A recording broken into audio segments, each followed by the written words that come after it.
What is going on YouTube? AlphonZeus up Team Gradelock here, another episode of Unlocking New Week, episode 82. We're going to start things off with the local results that happened at Game On this past weekend for both Cardfight Vanguard and Feature Card Buddyfight, as well as some of the news regarding the Set 17 version E sneak peek.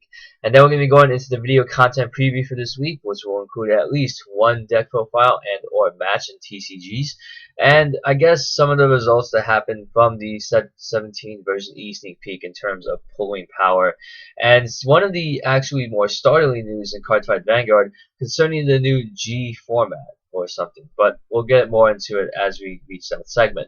And finally, we'll conclude the episode with an episode review / breakdown of Ride 208 or G Turn 12.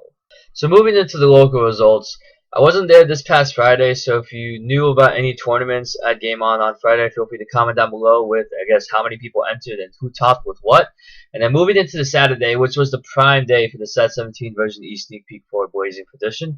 And I gotta say, there was a lot of Link Joker pulls. Well, going into the actual tournament for prize support for those sneak peek packs, I went in with D-Robos D-Popo. There were 18 people with a 4 rounds to switch to a top 8 playoff cut, then to the top 4 with prize support. Now, I went to round 1 against Chris L, and he was running the Gold Paladin Bluish Flame Liberator, so I saw glare quite a bit. He 2-0'd me quite convincingly because I didn't have enough cards in hand to guard Bruno boosted attacks. He literally went off so bad that he utilized almost every single grade superior call unit from the top 3, and it just kept happening and happening. I was like, I can't even block these attacks right now. Bruno, like 15k boost, that's too good. And then glare on top of that because, oh, okay, I get to discard Bluish Flame, boom, okay. Glory attack with a critical, see if you can stop me. And that pretty much destroyed me right there. I had nothing to respond with, and his hand was pretty healthy because he kept utilizing those call skills from the deck so he can keep his hand just in case if, you know, maybe he needs to guard a bit more, especially when I go in the cross break ride with Great Dyke Kaiser. And I lost round 1 because Glare destroyed me both games. Second game, I really shouldn't have hit Chris with that critical attack because he wouldn't have been able to activate that Legion skill because it requires 1 counter blast, and both of his counter blasts at that time were already used. So that was my major misplay that made me to lose out 2-0 against Blue's Flame Liberators. Moving into round 2, I went up against Travis. He's a fellow Team Gradelock member, and he was running the Kagero Rebirth with Dragonic Overlord Break Ride. And it was a tough 3 games. Round 1, or game 1, I lost out because he was just utilizing the Break Ride over Break Ride in order to pretty much deplete my front row. So it was at the point where I feel nervous about calling people to the front row because it's just going to be a free Vanguard hit for him, and he's going to be swinging in for a way higher number. So I honestly felt a bit demoralized because I couldn't really block all of that. Game 2, he was grade locked at 1 or 0 for a few turns, so that really set himself up for Game 3. And Game 3, I actually landed a double crit on Dyke Kaiser, and it put him to 5 damage since he was at 2. And I used Lowell's skill to even put in more pressure on it, which he had to drop a perfect guard deck because he really can't take 3 more damage. So I won round 2. Then round 3, I went up against Thomas. He was running Spike Brothers Ogle Legion. And he was only one of 2 people that were actually running Spike Brothers on that day, the other person being John. And I managed to defeat him because 1, I utilized the crossbreak ride to put on more, pressure on him, and he can only guard with the perfect guard both times that I won. And in the second game, I really had to survive the onslaught of the break ride Legion from Ogle over Bata and Jagger. And it was all thanks to getting a draw trigger or a crit trigger on my 4th or 5th damage that I was able to block the rest of the Ogle attacks with a 10k shield, and I didn't have to worry about dropping another 5k from my hand.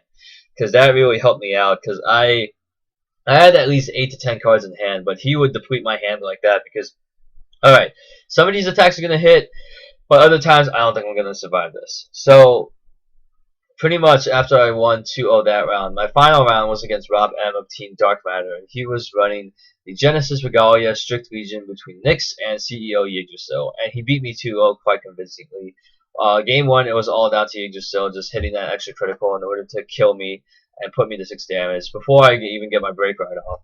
And then it was game 2, he pretty much lived the dream of Genesis, in which he was putting on constant pressure with Nyx and pretty much reusing those grade 1s to soul charge the stand triggers and maze, so they kept getting the +5, and then the critical on top of her Legion as well, and to replenish his hand too with Nyx's second skill.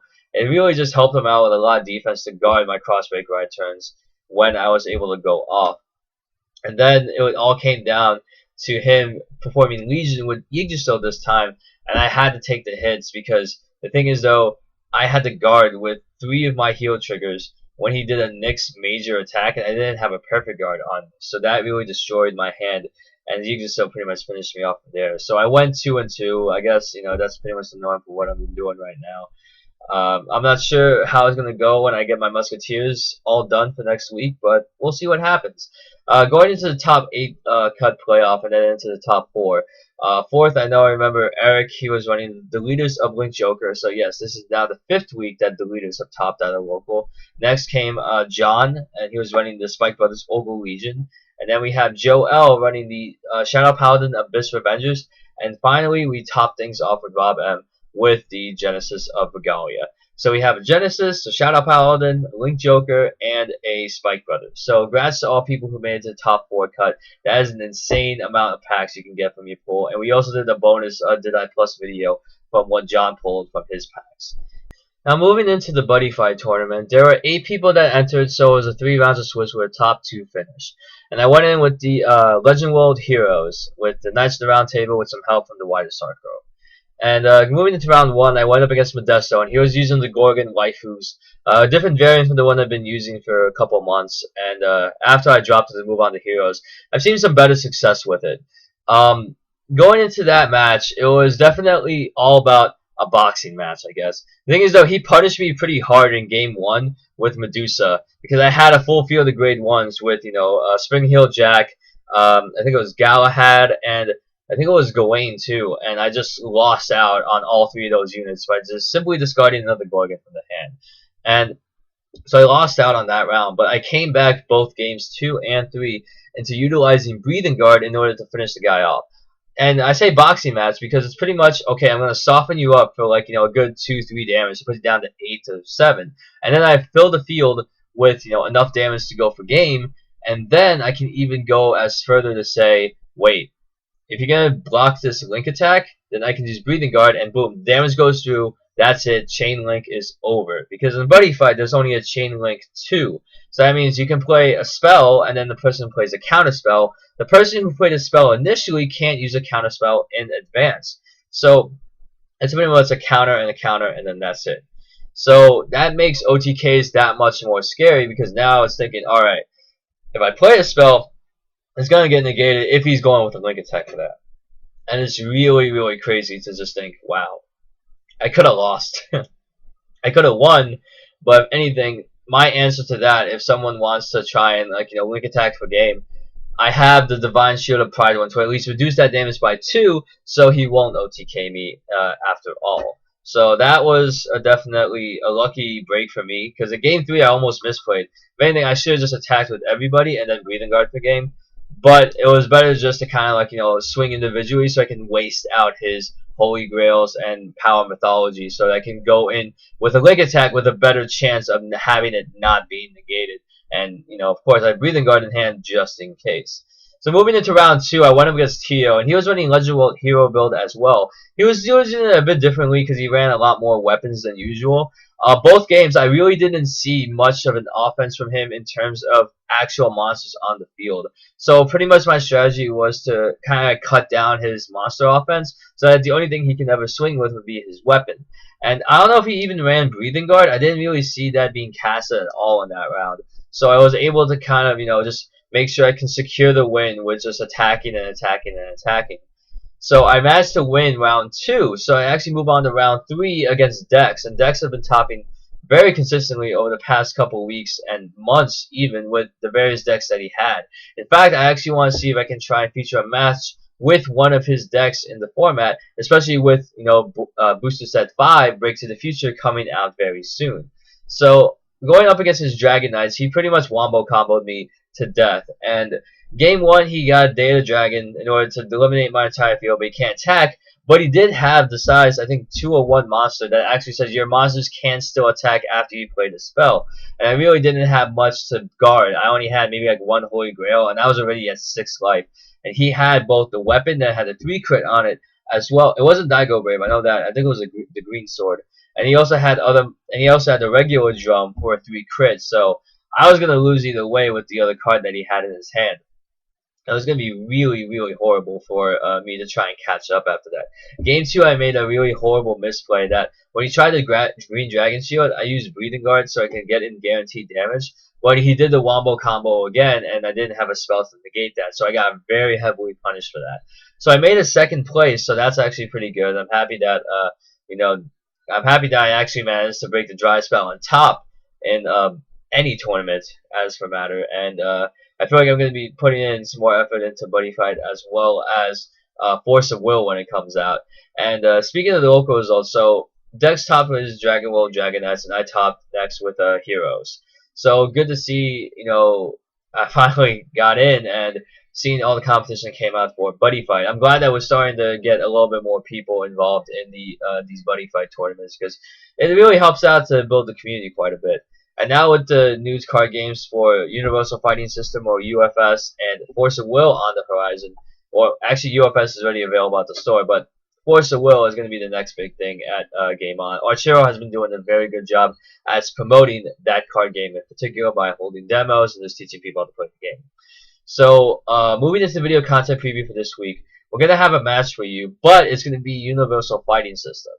So I'm going to see if I can put up another match as bonus, but you all will also see a brand new Did I Plus video with, I guess, a bonus clip at the end.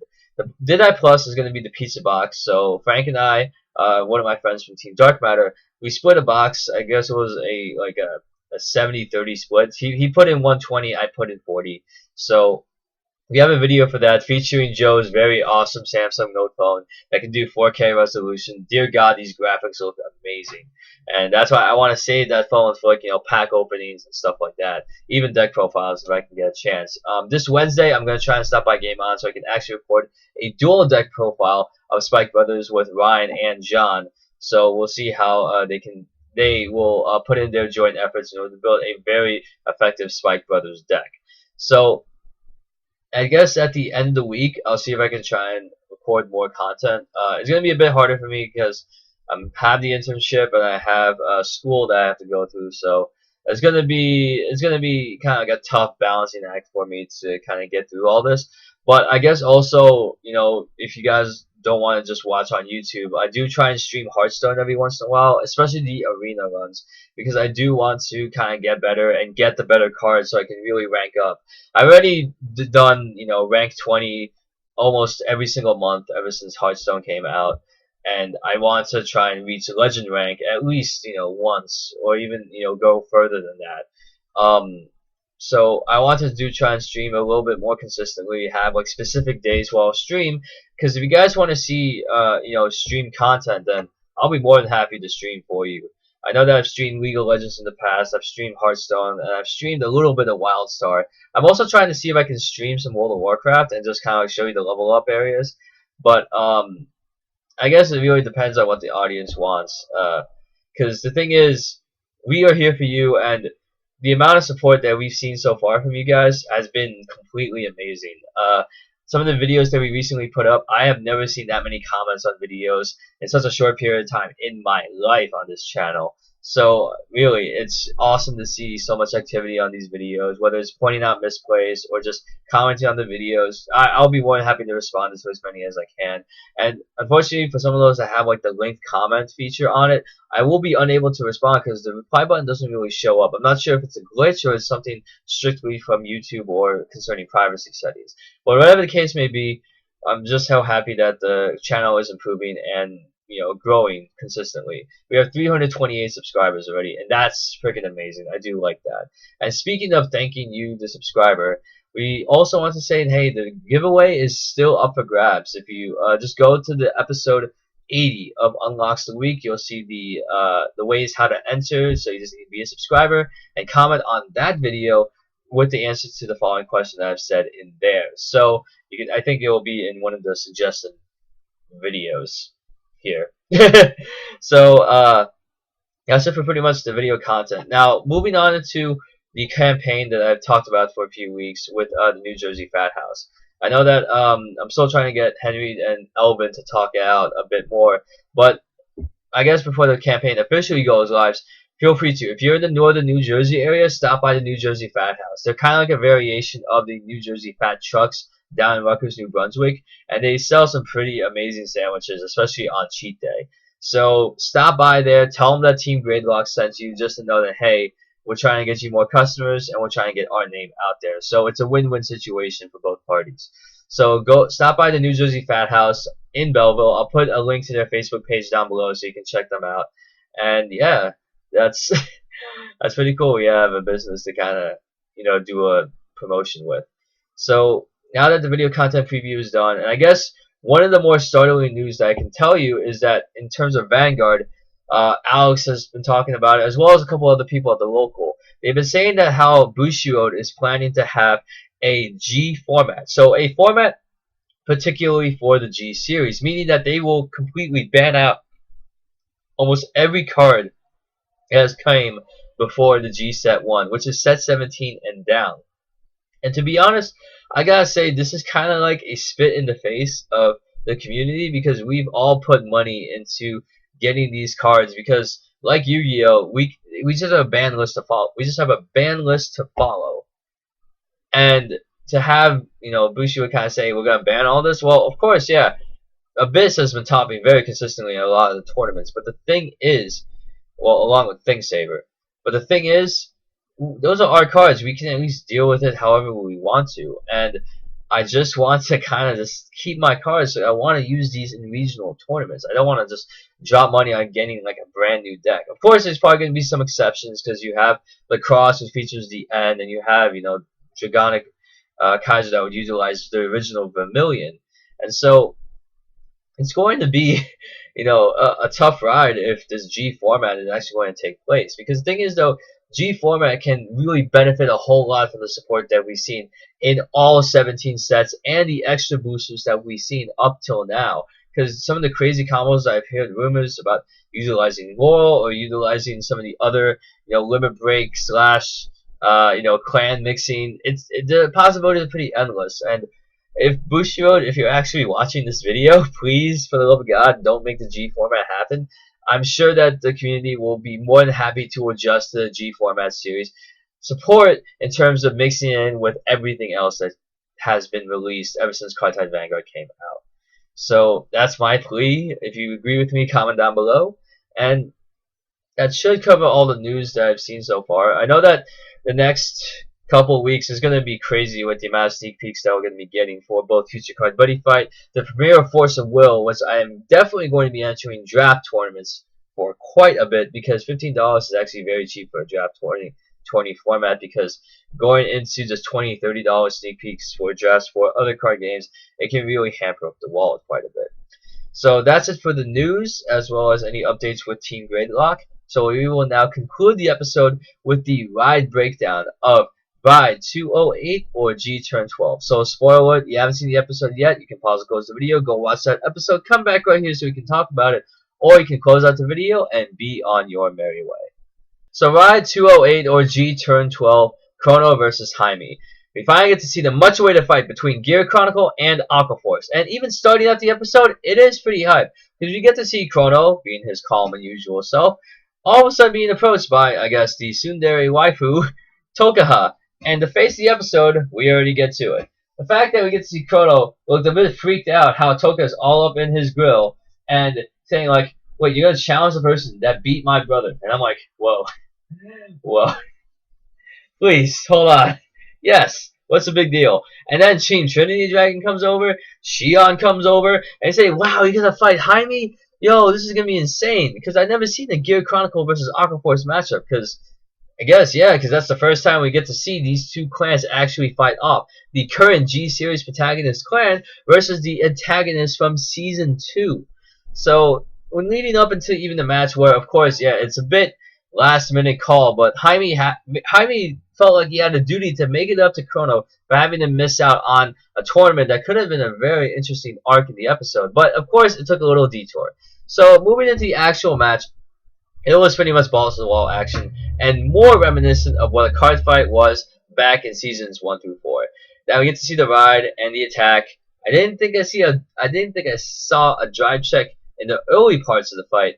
And the thing is, though, Jaime, he has his own fan club. He has Amelia with the orphans, and they want him to win so badly. But of course, I'm thinking plot armor right now. Chrono has to win it in some way. Hopefully, not as sacky as Gal from Future Card Buddyfight. So in this episode, seeing how Toka would secretly want to Chrono to win, and how Team Trinity Dragon even gets so psyched out that saying, "Oh man, I'm gonna fight the guy that beat Mamu," and then she gives him the death stare, and I like that death stare because it scared the crap out of them. That was pretty cool. That would be like a guest face of the episode. So going into the, I guess, the mid to late game part of the fight, where we get to see Chrono ride Chrono Jet Dragon, and Jaime even making a reference how, hey, no one of this unit's kind of named after you. So seeing that one in particular, that unit is pretty broke because Generation Break 2, when it attacks 5k, your opponent can't guard with grade zeros, so it's an instant perfect guard. And then even when you get to stride on top of Chrono Jet, you get to counterblast one and put a random put a rear guard to the bottom of the deck. So it's pretty broken on its own, especially when you stride.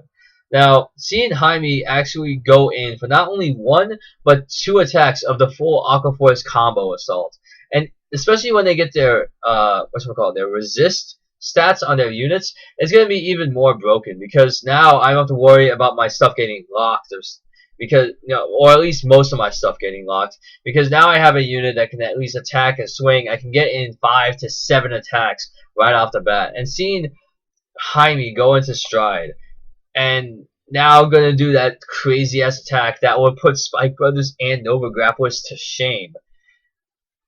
I'm just glad that Aqua Force is back on top, or at least close to the top.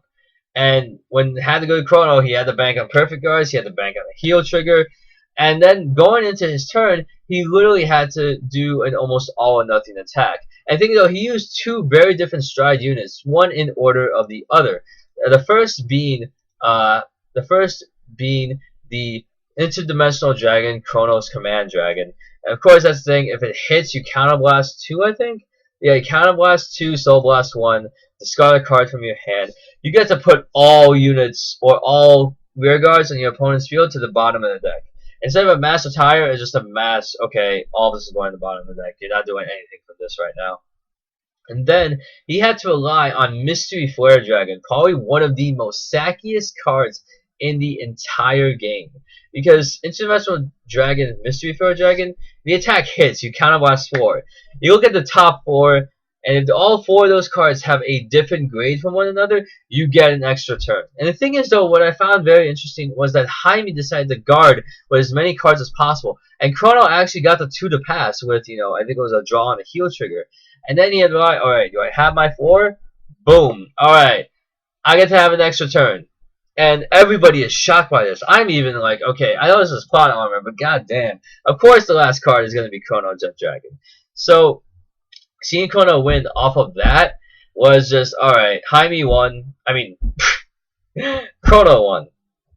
And he finally got his rank up to grade 2. So, alright, I think that's one arc completed. Now Chrono knows how to fight quite a bit in Cardfight Vanguard. And very happy, and of course Jaime felt it in his heart. And even, I don't know, it was pretty cool that we have a character that's so free-spirited and so awesome. I know that when people called that, well, when first Jaime was on the screen, people thought it was going to be like, oh, this guy's another glitz, or, this guy is way too out there. But as the series goes along, you see where he came from and how, how lighthearted he can be. And it's just awesome to just even hang around this guy, even with his, splashing in that Spanish, with his struggling Japanese, especially what we've seen in the last episode. And finally, now that Chrono avenged Toka's brother, okay, that ship is still sailing quite a bit, because I don't know if Toka would forgive him if Chrono actually did lose that fight. And the thing is, going into that match and the ending, after Jaime lost, we get to see the orphans kind of feel sad about it. And the thing is, Amelia would say, sometimes you win, sometimes you lose. This is Vanguard. And the thing is, though, no truer words could have been spoken than that. I'm kind of happy Bushiroad acknowledged that, like, yeah, sometimes you win, sometimes you lose. Nothing really the matter with that. And that's, I don't know, I honestly felt like feels right in the Kokoro. Right in the Kokoro. If you want to call it that. Because that was so sweet. And the thing is, though, going into what happened afterwards, you actually saw Ibuki and Mamoru have a little exchange at the end, and both of them, they do like to, I guess, just kind of say, whatever. Hey, Chrono won, right? Yeah, but he was very lucky in doing so. And the fact that Mamoru would bring up luck is just a part of ability is saying, I'm not sure if luck was an ability, then there would be very obvious people that we would know in our lives, in real life, that have luck as an ability. And the thing is, though, luck can be a roller coaster of events, especially when you're playing something like Vanguard, where you're probably not going to top for a couple months, and they're like, "Woo, it's going to be all like a crazy roller coaster of events." But I remember what Dex told me. He said that you can tell why a card game is more based on skill than luck by seeing the people that top in it every now and then, and seeing Arturo. Yeah, Arturo, he won National Buddyfight twice already, and he's going to the world stage, and that's pretty cool because you see that it shows how much thought power and how much thinking goes into playing a game like Future Card Buddyfight. And of course, Vanguard is going to take some luck involved because you have the best play, but you're probably going to have to bank it on at least one trigger if you want to make this play fully work. And going off the end of that episode, how Jaime would give that fist bump right to the chest of Chrono, saying, "Hey, I hope we meet again." And that was cool. I hope we see Jaime again, because this can't be the last time that we see this guy. He's awesome. I hope he brings back something even crazier than what we've seen in the Blue Storm, especially with the stride units that he premiered with. Awesome job. I like this episode. I haven't seen the preview for the next episode, but of course, it should be something very good. And I'll at least try and do vlogs to cover the episode review / breakdown for the rest of the G series, however long that might be. Now, before I go, I actually want to announce that I'm going to make a different vlog this week. It's going to be not covering the usual content that I do on Unlocks Week. It's actually going to be covering a bit different. It'll be more of asking you, the audience, about what you want to expect from our channel. I know that in terms of maybe camera angles, different social media accounts we can look into, we want to try and get our name out there and not only have growth, but we want to have a steady growth as well. So whether it's questions concerning giveaways that we do, or maybe even different videos, or maybe including different card games, whatever the case may be, it's going to be a different type of vlog. I'm probably going to put it up either Wednesday or Thursday, depending on what time I can get my stuff done. So that is it for me. My name is AlphonZeus. I hope that you've enjoyed the week that I've unlocked for you, and I'll see you all next time. Take care.